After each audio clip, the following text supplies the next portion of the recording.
Muy buenos días a todos. Qué placer realmente poder encontrarnos a través de este medio y tener un momento de poder realmente compartir algunas ideas sobre lo que es el espiritismo, paz y luz. En realidad, al principio no existía la palabra espiritismo. El término inicial era espiritualismo, que era un término que es opuesto al materialismo. Todas aquellas personas que creen que hay algo más en sí mismo que la materia es un espiritualista. Entonces hablamos de que cualquier persona religiosa, pues que crea que su alma va a algún lugar en específico y que cree que sobrevive al cuerpo, ya es un espiritualista. Pero no se sigue aquí que se cree en la existencia de los espíritus como tal, o sea, existe el alma, se va y se acabó, o en la otra posibilidad que es la comunicación entre el espíritu desencarnado y nosotros los encarnados. Una vez de las palabras espiritualista y espiritualismo empleamos para designar esta última creencia, la de los espíritas o espiritismo, cuya forma recuerda el origen y su significado radical, teniendo por lo mismo la ventaja de ser perfectamente inteligible, y reservamos la palabra espiritualismo a la acepción que le es propia. En otras palabras, espiritualismo no es lo mismo que espiritismo. Espiritualistas son todas aquellas personas que piensan que existe algo más. Espiritismo se basa en la existencia de los espíritus y la comunicabilidad que existe de él. Aquí tenemos una obra que fue editada en 1857, poco antes de El libro de los espíritus, que da paso al inicio del espiritismo. Esto fue en Cádiz, España, y en este libro arremete contra la incredulidad y el prejuicio, que recomienda a personas serias y desinteresadas. O sea, una cosa es tener idea de que existe un alma más allá de nuestro cuerpo, y otra cosa es realmente los prejuicios de que tener estas ideas no son las mejores por el marco que puede dar las diferentes religiones. Es una alerta esta obra al fanatismo y destaca la importancia de la moral. Véase ahí cuál es el objetivo real que en aquellos tiempos ya se planteaba, y es la misma línea de la obra de Allan Kardec, que en realidad es el codificador del espiritismo. ¿Qué es entonces el espiritismo? El espiritismo es una ciencia que trata sobre la naturaleza, o sea, dónde, cómo, cuándo, dónde están, dónde está su origen, y también del destino de los espíritus, lo podríamos decir. Si nosotros pensamos que tenemos algo más que simplemente el cuerpo, que no somos solo sangre, huesos, células, bioquímicos, sustancias neuroendocrinas, entonces nosotros debemos de saber de que hay algo que está aquí adentro, que es la inteligencia, y que en esta inteligencia real hay elementos que vienen de una vida previa, una vida actual y una vida posterior. Entonces el espiritismo es quien realmente trata de establecer las diferentes formas en que existe esta naturaleza, o sea, de dónde viene, qué hace, de dónde se origina y hacia dónde van. No necesariamente lo típico de las religiones tradicionales, sino que cuál es el proceso eterno y continuado. Y por supuesto de las relaciones entre el mundo espiritual y el mundo material. Esto nos hace que tengamos un nuevo paradigma, una nueva forma de pensar. Muy bien. Entonces, si esta es una definición apenas de cómo es el espiritismo, tiene cosas muy estructuradas. Por eso es una ciencia, porque tiene leyes y además tiene principios muy claros. El espiritismo se basa básicamente en la existencia de Dios, en la inmortalidad del alma, que eso es sumamente importante, en la factibilidad de la reencarnación, la comunicabilidad de los espíritus y la pluralidad de los mundos habitados.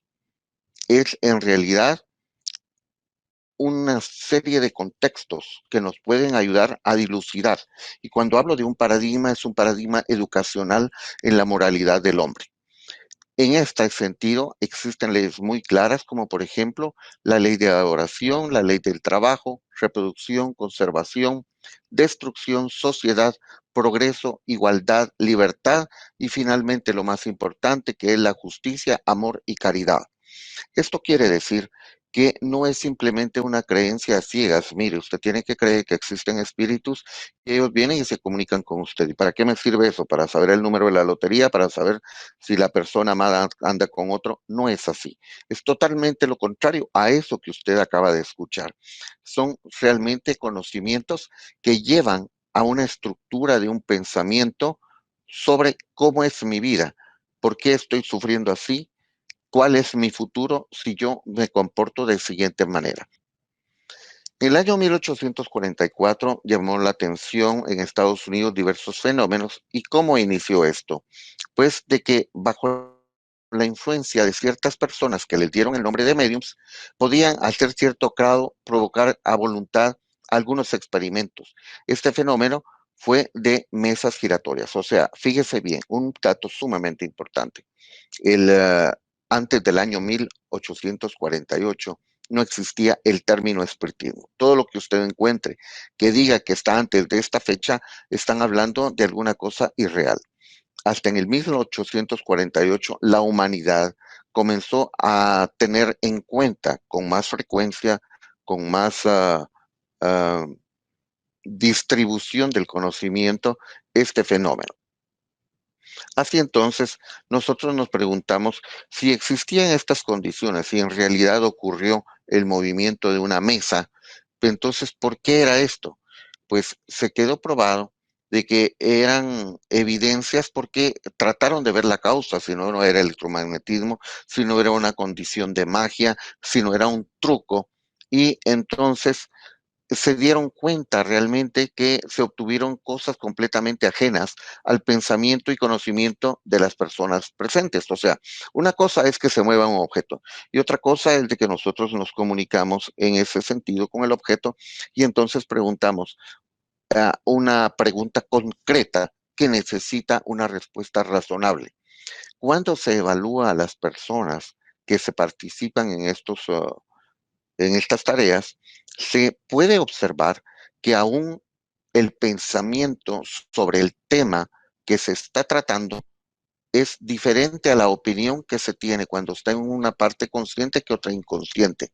Entonces, se dio cuenta de que el fenómeno no era un objeto únicamente de magnetismo, sino que era un objeto que tenía inteligencia y que había que tener un razonamiento de estudio. Este fenómeno que se designó con el nombre de mesas parlantes, observamos una foto ahí de una medium que fue muy estudiada por científicos de la época, que eran totalmente escépticos a lo que nosotros estamos presentando en este momento.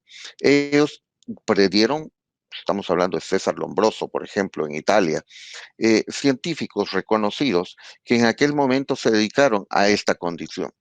Se intentó entablar esa conversación y se obtuvieron pues respuestas que hacían diferencia a lo que nosotros tenemos. Preguntados sobre los seres que comunicaban, ¿cómo era este modo? Todos ellos declararon ser espíritus, o sea, no fue que a alguien se le ocurrió decir estos se llaman espíritus y son los que están haciendo el movimiento. No, ellos dijeron que eran espíritus y pertenecían a un mundo invisible a nuestros ojos, a nuestra franja de luz que puede realmente nuestra retina. Pero este fenómeno desde América pasó a Europa y en el resto de Europa durante años, fíjese bien, no en una ocasión, durante años en muchos países y llegó a ser la moda porque en aquel tiempo no teníamos todas estas condiciones eh, de poder observarnos por vía internet, etcétera. Entonces, había muchas formas en que uno pensaba que se podía divertir y pasó a ser casi una diversión de los salones. Entonces se dieron cuenta que era muy grotesco el tener que observar y conversar a través de sonidos, una mesa que pesa tanto. Entonces se dieron cuenta que también se podía adoptar un lápiz, un objeto movible, y comenzaron a hacerlo con cestas y movían el lápiz y pues, hacían algunas escrituras, que seguía siendo un método muy lento. Sin embargo, la naturaleza de las comunicaciones se dieron cuenta que habían que contestar preguntas. ¿Qué espíritus son estos? ¿Con qué fin se están comunicando? qué destino tienen en el universo dichas personas que se comunican con nosotros. Se supo muy pronto que por ellos mismos que son seres, no son seres excepcionales, vea bien, no son seres excepcionales, sino son las mismas almas de aquellos que han vivido en la Tierra previamente o que han vivido en otros mundos.